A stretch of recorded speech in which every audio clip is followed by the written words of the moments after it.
Hey guys, what is up? It's Dusty here and welcome back to another episode of the Daily Crypto News. Today, I have a couple of crazy things to show you guys specifically regarding Celsius, which just filed bankruptcy, but there's a couple of other crazy things that are happening. Meanwhile, I am here over in Milan right now. Just got myself a new apartment for a little bit and this is looking amazing. All right, at least to me it is. I think it's hard to describe exactly what I think about it. Here's, I think, the central station, I think right over there. I'm loving it though, right? I haven't explored too much just quite yet. We'll do that so in a couple of minutes. I'm gonna grab a bite to eat, and you know what? But I'm also pretty high up in the air, so I'm a little bit scared to drop my phone as it's, not too, but we'll see what happens. Having said that, let's quickly dive into my internet here if I because there's a couple of things I need to show you. One of them being this right here, this little video by Ashish Burla and David Swartz. But I think another big thing is I talked to a lot of banks, and one of the things that I learned from banks that I didn't really fully appreciate is that they are in fear of being disrupted by new technologies. Not necessarily blockchain. Blockchain is not that high on their radar. I mean, it's getting, that's obviously probably one of the quickest rising things that they perceive, but they're also getting squeezed by correspondent banks who want, more money. They're getting squeezed by non-bank payment companies that are taking lucrative business away from them. So they realize that they need to make investments in technology, or that there needs to be a change. So we don't have to sell them on the fact that they have to do something different. We have to sell them that we're the right. Yeah, and actually the only thing I wanted to fetch out of this is just to showcase to you guys, okay, Ripple knows that the banks, they want this technology that they're bringing. And this is actually a discussion I have quite often with people. They ask me, so why exactly is XRP good? I'm not trying to vouch here that XRP is the only crypto, hey, you see my head, the back of my head, only crypto asset that will survive. I'd never say anything stupid along those lines. What I'm telling you guys is that, well, if you want to be inside this system, there's going to be regulators that we've seen, especially in the last couple of weeks, that are not going to be happy with you trying to change their space. They already know it's changing, and they're trying to adapt towards it, make the most amount of money out of everything. So the reason I'm so excited about XRP/Ripple in that sense is because they're trying to embrace whatever changes that these banks are trying to make and whatever they need to do. Ripple's also saying, like, you know what? We understand the change you're willing to make or that you need to make to continue on with the system, which is why they're so close with the ISO 20022 standard.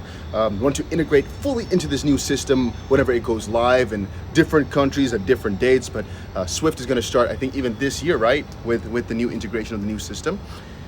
Ripple knows that, and that's one of the reasons that get me so excited. Same thing kind of goes for a couple of other coins like XDC and whatnot. There's a couple of coins, specifically those ISO 20022 coins that are just complying with the new standard that is being brought into this world, so to speak. But there's more, right? There's more. Let's quickly see if I can go change tabs a little bit. There's a couple of pieces of news I just want to share with you guys, and hopefully I can do that this way. I really hope you guys can hear me properly. There's a very, like the, how do you say it? Air conditioning, you know what I mean? Right next to me. Might be a little bit annoying. And there's a lot of sound because you're in the middle of the city, huh? I guess it's not the middle of the city, but hey, it's good. After 1 month of halting customers' withdrawals, giant crypto lender Celsius goes bankrupt. They just filed for Chapter 11 bankruptcy. You can see it right there. After a month of suspending withdrawals, Celsius has 100,000 creditors with assets and liabilities between $1 and $10 billion. In the early hours of July 14th, Celsius revealed that it had filed voluntary petitions for Chapter 11 protection in a tweet, further stating that the firm would be undergoing a financial restructuring to address its internal challenges. And how this Chapter 11 worked is the same as with Voyager. It basically means, okay, you have 100,000 creditors, you have between $1 and $10 billion worth of sort of owings, creditors, and yeah, you can file this to restructure your company, which basically leads to the minimization of losses over the longer term, as you don't have to just go completely just gone and pay people back right now. I'm still a little bit hesitant to put my feet between these things, you see what I'm trying to in Dubai, I mean, even if I'm 60 high, I'm not feeling afraid, but I guess maybe because I've been on the island for so long, on Sardinia for like a week now, and if you travel a lot with the car, you travel next to mountains and stuff, and it feels kind of but I'm not too afraid of heights. But then in the middle of a city here, I could just see somebody else's freaking laundry, and I can see people just sitting in their homes right now. I don't know, it feels different to me. It feels different than the Dubai vibe of sitting high up in the sky. Yeah. And by the way, Crypto Jack, he said you should go Assassin's Creed mode and just jump over all. Okay, not funny. I'm not gonna do that. But jump over all these houses, just jump, jump, jump. Would be kind of funny. Let's move on though, right? So the Celsius situation, you guys understand. Let's quickly see what else we got here. All right, then over in Brazil, the largest bank in Brazil will offer cryptocurrency trading services. Not too big of a news, to be honest with you. Crypto Itaú Unibanco, holding SA, the biggest private lender in Latin America, intends to allow the purchasing and selling of crypto to its retail customers in the not too distant future. Biggest bank in Brazil, Itaú Unibanco, is going to start offering crypto services for trading, yada, yada, yada. All right, regarding JP Morgan, interesting one. JP Morgan analysts say Bitcoin production cost, which again, logically, marginal cost of production has dropped significantly to $13,000 and price could follow, they say. So how they calculate this is a little bit down below. Let's quickly check it out where exactly it is written. Well, we can actually kind of, I guess, easily take it, but let's see here. They take it. The marginal cost of production is estimated using daily price data, hash rate, and difficulty from Bitcoin info charts, the bank said in a note on June 24th, a little while ago. I guess a little while ago, they explained how they get the data, and right now people are extrapolating. As you can see, July 22nd, they're also estimating it for, oh no, it's actually July 2022, me, stupid ass.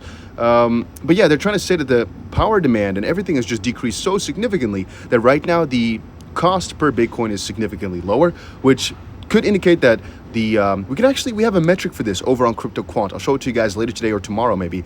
We'll actually go over this a little bit deeper. But to give you guys an idea, what this basically showcases, okay, if I am able to make a Bitcoin for about $13,000, then I'm happy with selling this for $13,500 rather than, okay, if I'm only able to make this for $20,000, I'm not gonna sell it for $17,000, for example, right? You guys understand exactly how that works. All right, let's see what else we got here. CFTC, and this, I'm not too, no thanks. CFTC has warned, now let's see the title. CFTC flags 34 crypto and forex trading desks as unregistered foreign entities. Let me give you this the long and short, all right? There's gonna be links down below. I'm gonna keep sharing this with you guys. There's gonna be links down below for crypto exchanges. I will never guarantee to you guys, maybe I should go stand like this when I'm making the video. Oh, I'm a little bit afraid of doing that. I will never make guarantees for you guys that those will always stay around. What I will say, and I will gladly put this out every single day for you guys, is that I use them myself. I have my money on there and I can vouch for the fact that these are legitimate people that I know very well, that are extremely wealthy, so to speak, that are pretty legitimate in that sense, you know? The Bybit people I know, the Binance people I know. And for every one of those links down below, I've at least met the people. So at least I can kind of confirm like, okay, they really exist. But a lot of these trading desks and a lot of these very sketchy places, well, there you go. They're pretty sketchy and you don't know anything about them. If they ever leave, where are you gonna grab your money from? With Bybit, they're setting up an office in Dubai. You can most likely just walk to their office and, you know, come demand your money back. I don't know. But yeah, just be careful. There's so many fakes out there. And I usually tend to stay with things which are more regular, let me say it differently, more well-known rather than less well-known with cheaper prices, for example. I try to stay with, you know, safety over profit in that sense, you know, being really safe, which is also why I take my money off of exchanges quite often, except for money that I'm trading with. And then we have California watchdog announces probe on multiple digital currency lenders. Yeah, this is definitely not a crazy one. Just one thing you got to expect, and one thing that's most likely going to come up here real quick, is the butterfly effect. Right now, oh my days. Right now, a lot of crypto exchanges are completely fine, right? But like Sam Bankman-Fried said a while ago, there's a good chance, I'm going to start walking back that way. There's a good chance that a lot of exchanges are already in some trouble, and that this is the butterfly effect. Since some exchanges are going bankrupt, others could go too, because a lot of funds might go bankrupt because of it, and so forth and so on.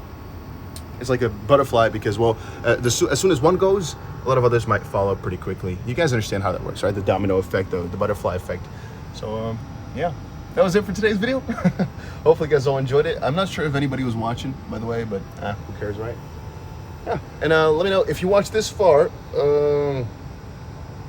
Comment down below, let's get these gains. And I'll see you guys again in another one. See ya.